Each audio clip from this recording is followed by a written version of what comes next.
Hello my fellow kaiju fans, I'm Godzilla Gaiji, and oh boy, is it good to be a fan of Godzilla right now. I mean, Monarch Legacy of Monsters are releasing new episodes weekly, we just got the official trailer for Godzilla x Kong, and Godzilla Minus One is out in theaters. And wow, has it been a success! Minus One currently sits as the highest rated Godzilla movie on several websites, such as IMDb, Letterboxd and Rotten Tomatoes.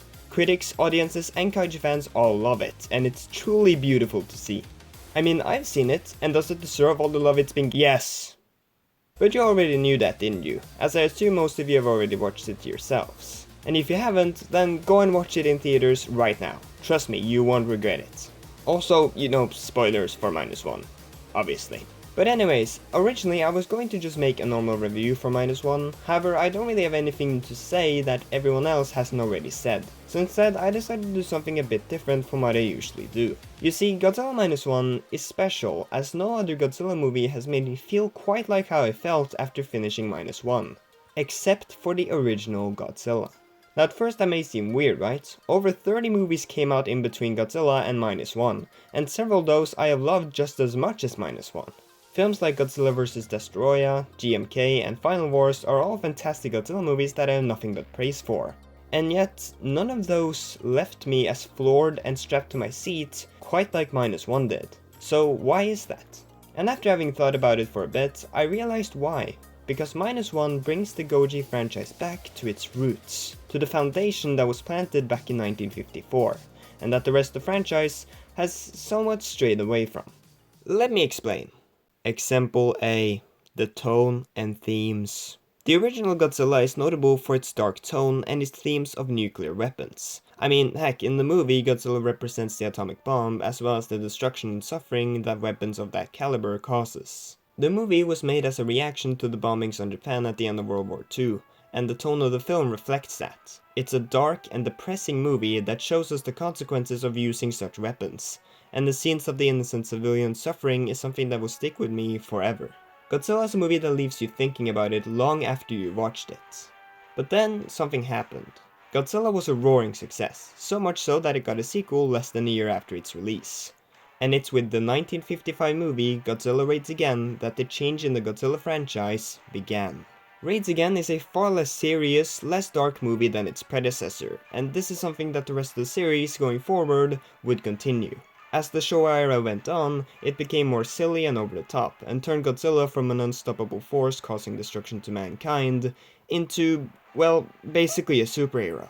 There were some messages here and there regarding things like pollution and greed, however nothing ever quite as serious as the themes of the original. Now don't get me wrong, I'm not saying that this was a bad thing. I love silly Godzilla just as much as serious Godzilla. Do not come out of this video thinking it's a critique of the Godzilla franchise, because that couldn't be farther from the truth.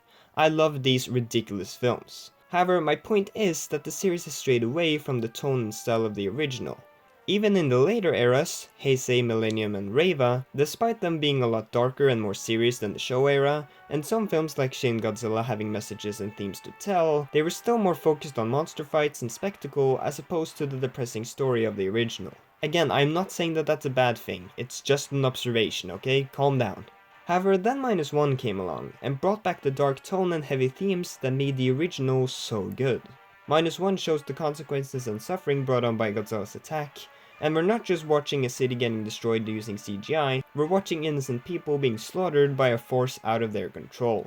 As well, the movie features themes of guilt, cowardice, and post-war shame, all heavy themes that make for a much more impactful and thought-provoking viewing experience, not really seen in the franchise since the original. Again, I'm not saying that every Godzilla movie needs that, because if a Godzilla movie just wants to be fun entertainment, then I'm all for that. I mean, heck, Godzilla Final Wars is my favorite Godzilla movie in the series, and that might just be the most over-the-top and ridiculous Godzilla movie ever made. However, my point is that Minus One is going for something different that really hasn't been seen since the original, and hasn't been done as well, definitely, since 1954. And if you're still not convinced, then how about I bring up example B. The humans. Okay, so as much as I adore kaiju movies, I would be lying if I said that the human characters are one of their strong suits. I love so many of the Godzilla movies, yet if you held a gun to my head and asked me to name one human character from King Kong vs. Godzilla, I would tell you to just pull the trigger. However, once again, this is something that sets the original Godzilla apart from most of the other films in the franchise. I remember the characters in Godzilla.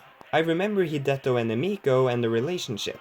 I remember Kyohei and his final haunting speech. And most of all, I remember Dr. Serizawa and his moral dilemma of using the oxygen destroyer to possibly kill Godzilla, or avoid giving humanity another weapon to destroy themselves with.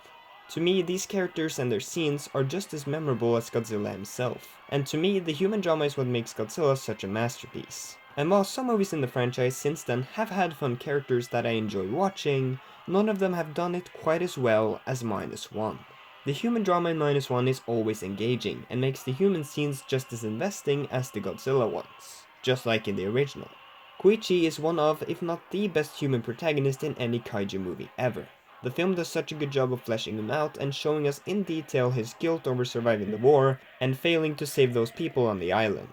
The movie does an excellent job of making you care about Koichi and his struggle between living on with his past mistakes or sacrificing himself to redeem himself in his own eyes, in a society that believed that dying for one's country was the greatest honor of all. Just like the dilemma that Serizawa had in the original. And while the side characters aren't as fleshed out, they're still given enough personality and depth to make me invested and care for whether or not they make it out in the end. And that's just it. A dark tone, heavy themes, and good human drama is what elevated the original Godzilla from a simple monster flick to an everlasting masterpiece. However, as the series went on, these elements would fade away, making for some excellent entertainment, but nothing that ever came close to the thought-provoking original. This is until Minus One rolled around and followed in the original Godzilla's footsteps, bringing the Godzilla series back to where it started, back to its roots. And that's all the blabbering you'll have to endure from me today, so thank you so much for watching. Like, subscribe, hit the bell, you know the drill. And be sure to tell me what you guys thought about Godzilla Minus One in the comments. Anyways, that's it for this video, I hope you enjoyed it, and I'll see you guys next time. Bye bye!